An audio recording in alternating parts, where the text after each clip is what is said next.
ਸੀ ਸੂਜੀ ਵਾਇਲ ਸਰੋਤਿਆਂ ਨੂੰ ਦੱਸਦੀ ਜਾਈਏ ਪ੍ਰੈਜ਼ੀਡੈਂਟ ਟਰੰਪ ਉਹਨਾਂ ਦੀ ਚੀਫ ਆਫ ਸਟਾਫ ਆ।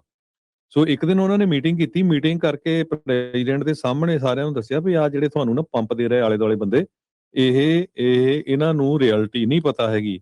ਰਿਐਲਿਟੀ ਇਹ ਆ ਵੀ ਇਸ ਜੰਗ ਦੇ ਨਾਲ ਤੁਹਾਡੇ ਜਿਹੜੇ ਨੰਬਰਸ ਆ, ਰੇਟਿੰਗਸ ਆ, ਉਹ ਬਹੁਤ ਡਾਊਨ ਜਾ ਰਹੀ ਆ, ਗੈਸ ਦੀਆਂ ਕੀਮਤਾਂ ਉੱਪਰ ਜਾ ਰਹੀਆਂ, ਅਮਰੀਕਨ ਕ੍ਰਸ਼ ਹੋ ਰਹੇ ਹੈਗੇ ਆ, ਤੇ ਜਿਹੜੇ ਤੁਹਾਡੇ ਆਲੇ ਦੁਆਲੇ ਲੋਕ ਆ ਨਾ, ਉਹ ਤੁਹਾਨੂੰ ਜਿੱਦਾਂ ਸ਼ੂਗਰ ਕੋਟ ਕਰ ਰਹੇ ਹੈਗੇ ਆ, ਉਹ ਸਿਰਫ ਤੁਹਾਨੂੰ ਮਸਾਲਾ ਹੀ ਲਾ ਰਹੇ ਹੈਗੇ ਆ। ਸੋ ਉਹਨਾਂ ਨੇ ਜਿਹੜਾ ਕਲੀਗਸ ਆ ਉਹਨਾਂ ਦੇ ਹੋਰ ਵੀ, ਉਹਨਾਂ ਨੂੰ ਵੀ ਇਹ ਕਿਹਾ ਵੀ ਤੁਸੀਂ ਬਿਲਕੁਲ ਸਹੀ ਇਨਫੋਰਮੇਸ਼ਨ ਦਿਓ ਬੌਸ ਨੂੰ, we instead of telling him what he wants to here.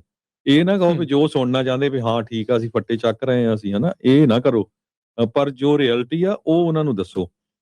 ਸੋ ਇਸ ਤੋਂ ਬਾਅਦ ਜੋ ਅਪ੍ਰੈਲ 1 ਨੂੰ ਫਿਰ ਸਟੇਟਮੈਂਟ ਜਿਹੜੀ ਪ੍ਰੈਜ਼ੀਡੈਂਟ ਟਰੰਪ ਉਹਨਾਂ ਦੀ ਆਈ ਆ, ਉਹਦੇ ਵਿੱਚ ਉਹਨਾਂ ਨੇ ਇਹ ਕਿਹਾ ਸੀ ਵੀ ਅਸੀਂ ਆਲਰੇਡੀ ਜਿਹੜਾ ਇਰਾਨ ਨੂੰ ਸਟੋਨ ਏਜਸ ਦੇ ਵਿੱਚ ਭੇਜ ਦਿੱਤਾ ਹੈਗਾ ਆ। ਤੇ ਉਹ ਤੋਂ ਬਾਅਦ ਜਿਹੜੀ ਟੋਨ ਉਹਨਾਂ ਦੀ ਹੁਣ ਚੇਂਜ ਹੋਣੀ ਸ਼ੁਰੂ ਹੋ ਗਈ ਆ। ਜਿਹੜੇ ਵਾਈਸ ਪ੍ਰੈਜ਼ੀਡੈਂਟ JD ਵੈਂਸ ਆ, ਉਹ ਵੀ ਜਿਹੜਾ ਸੀਜ਼ ਫਾਇਰ ਟਰਮਸ ਦੀ ਜਿਹੜੀ ਆ ਗੱਲਬਾਤ ਕਰ ਰਹੇ ਹੈਗੇ ਆ। ਸੋ 2 ਤੋਂ 3 ਵੀਕ ਦਾ ਜਿਹੜਾ ਟਾਈਮ ਲਾਈਨ ਦਿੱਤਾ ਗਿਆ ਆ ਐਗਜ਼ਿਟ ਦਾ।